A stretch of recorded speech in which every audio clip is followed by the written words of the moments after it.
بسم الله الرحمن الرحيم وأفضل الصلاة وأتم التسليم على طه الأمين وعلى آله الطيبين الطاهرين. In the name of God, the merciful, the beneficent, all prayer and praise is due to the Prophet Muhammad and his holy household.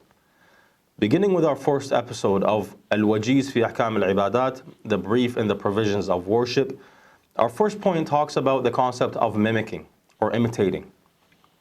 Inshallah, we'll read through and this will be clarified as we read through. The first point reads as follows.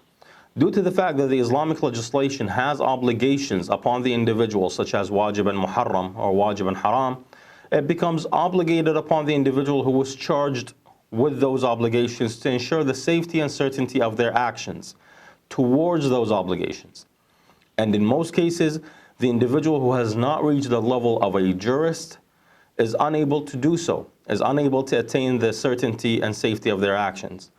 Thus, the individual falls into one of two categories: an individual that mimics or an individual that takes precaution. Let's expand this a bit more. Let's try to understand this a bit clearer. We know that Islam, like most other religions, has obligations upon the individual. A Muslim must pray 5 times a day. A Muslim must fast the month of Ramadan, so on and so forth. Likewise, it has things that are forbidden for the individual to do, such as drink alcohol, such as talk about people behind their back. We as individuals have to ensure that the actions we are taking are the actual actions that Allah has commanded. So, in other words, we have to ensure the safety and certainty of our actions.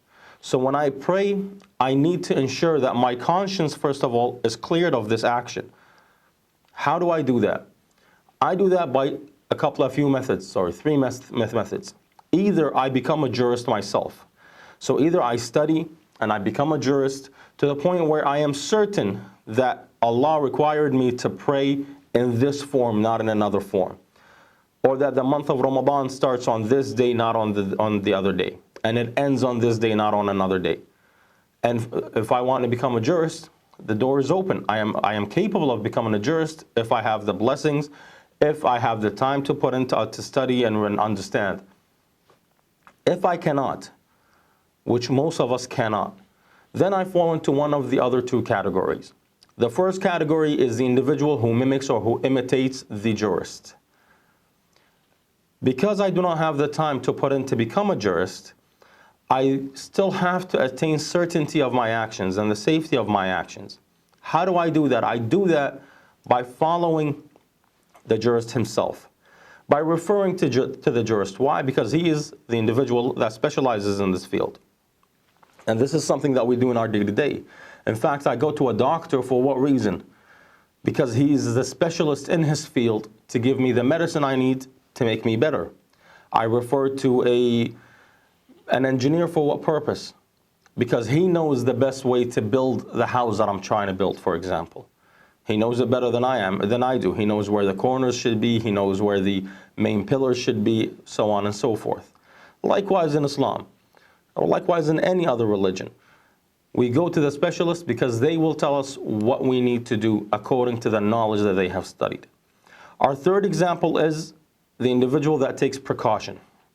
The individual that takes precaution, let's read it and we'll explore it. Precaution, which means that the individual who is accountable must carry on with his or her actions, with his or her duties, on the basis that clears his or her conscience from what is required of them, of the individual. What does that mean? That means that I am a bit higher than the concept of mimicking. Meaning that I have studied, I am close to becoming a jurist, yet I'm not a jurist yet. Do I have to simply mimic?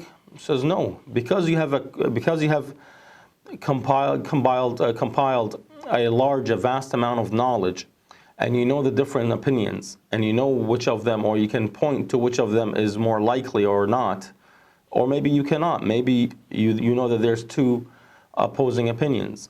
Nonetheless, you have compiled a large amount of knowledge, a vast amount of knowledge. You can do ihtiyat, which means that you can take precaution in your actions. However, this is a lot more difficult than simply mimicking.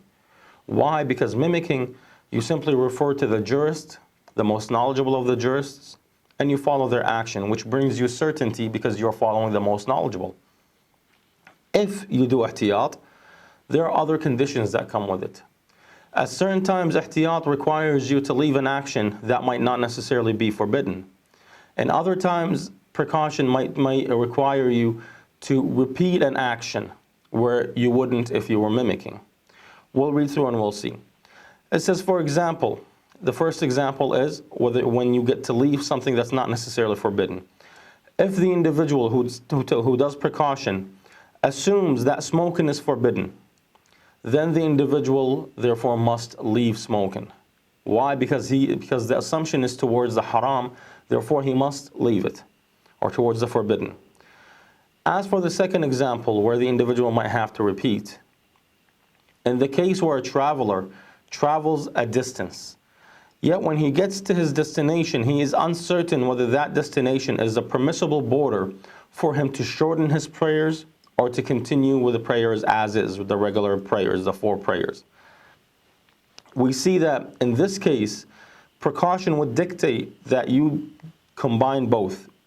That first you would pray the regular prayer, and then you would do the qasr prayer, the shortened prayer. So you've traveled, you're an individual that does precaution, you've traveled to a distance, you're uncertain if that is the permissible border, the permissible distance for you to shorten your prayer or not. What you would do in this case is you would do your regular prayer, so say Salatul Dhuhr, the noon prayer, you would do the 4 rak'ah, then after that you would do it again, you would pray another prayer, also Salatul Dhuhr, but 2 rak'ah. Where if you were mimicking, you wouldn't do that, because if you're mimicking, your jurist will tell you clearly where is the permissible border. Now it says, adding to the fact, other than the fact that sometimes you might have to repeat your actions, or sometimes you might have to refrain from actions that are not necessarily forbidden, it takes vast knowledge of the Islamic laws, as well as the difficulty as well as the difficulty in them, which would make mimicking the more viable, the easier method. Now again, we said that ihtiyat or precaution is usually taken on by those who are on their way to becoming a jurist, who are close to becoming a jurist. Inshallah, in our next episode, we will discuss the concept of accountability, the age of accountability. At what age is it that the individual becomes accountable for their action? Walhamdulillahi Rabbil Alameen wa salatu ala Muhammadin wa alihi at-tayyibin at-tahirin.